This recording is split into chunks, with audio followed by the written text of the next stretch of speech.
2024 года столица региона закупит 467 автобусов. Эпоха коротких, некомфортных, старых ПАЗов канет в лету. На смену придут супермаршрутки, оборудованные для людей с инвалидностью, с удобными креслами, дополнительным утеплением и почему-то красного цвета. Совпадут ли ожидания с реальностью и не придется ли городским чиновникам потом краснеть, узнала Саргалана Захарова. Эра пазиков канет в лету. На уходящей неделе администрация Якутска, Союз авто и компания ГАЗ подписали договор о сотрудничестве. Российский автопром поставит в столицу республики пассажирские автобусы по спецзаказу якутских водителей. Есть требования по оснащению кнопкой «ГЛОНАСС». Это уже в базовой машине находится эта кнопка. И вторым этапом оснащаются автобусы тахографами и ГЛОНАССами. Да? То есть это система мониторинга, прежде всего, которая интегрируется в диспетчерскую. Но уникальность якутских автобусов заключается не только в этом. Северные комплектации полностью утеплены, чтобы пассажиры себя комфортно чувствовали, тепло было в автобусе. Ну и, конечно, соответствовали всем требованиям, как экологическим и возможностям для перевозки людей с ограниченными возможностями, чтобы соблюдать все требования федерального закона. Утепленные полы, боковины и стеклопакеты. Аналогов в стране нет. Есть похожие, но комплектация другая, говорят предприниматели. За 2 года эксплуатации в других регионах себя показали неплохо. Но во сколько обойдется современный аппарат? С расходами на транспортировку до Якутска порядка 4 миллионов рублей. Немалые средства автобусника предлагают взять в кредит из фонда поддержки предпринимателей под льготную ставку 7%. То есть лизинг-компании на сегодняшний день тоже ведутся переговоры с лизинг-компанией, с банками также. Разные программы есть.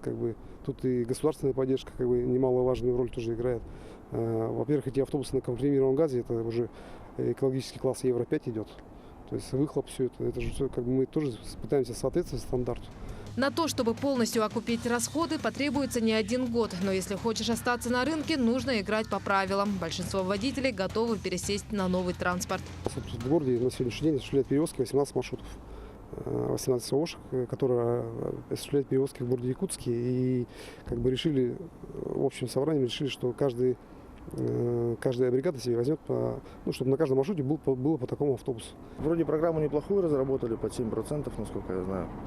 То есть это даже довольно-таки меньше, чем ипотека сейчас, да. Ну, машины новые, я думаю, отработаем, все будет хорошо.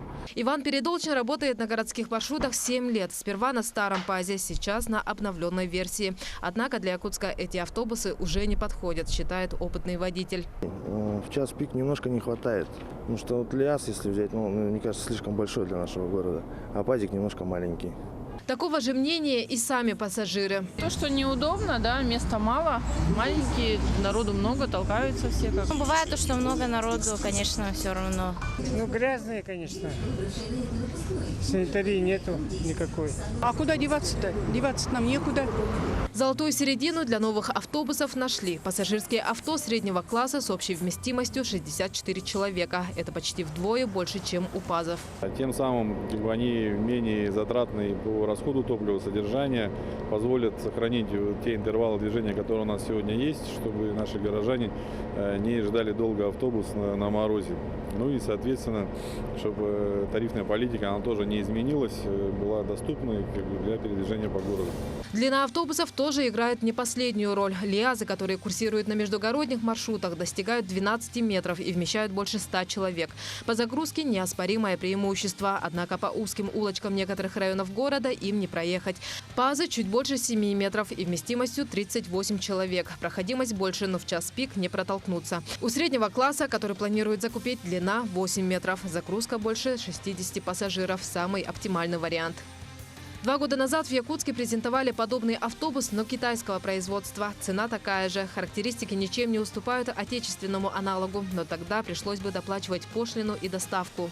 Я думаю, что нам проще будет работать с нашими российскими компаниями, то есть поддержать нашего отечественного производителя. Тем более, что есть там ряд федеральных программ, которые позволяют снизить стоимость автобуса. Это поддержка газомоторного топлива и прочие там остальные программы. Программа поддержки местного автопрома субсидирует 1 миллион рублей при покупке авто. Также ГАЗ предусматривает 15% скидку по данному проекту.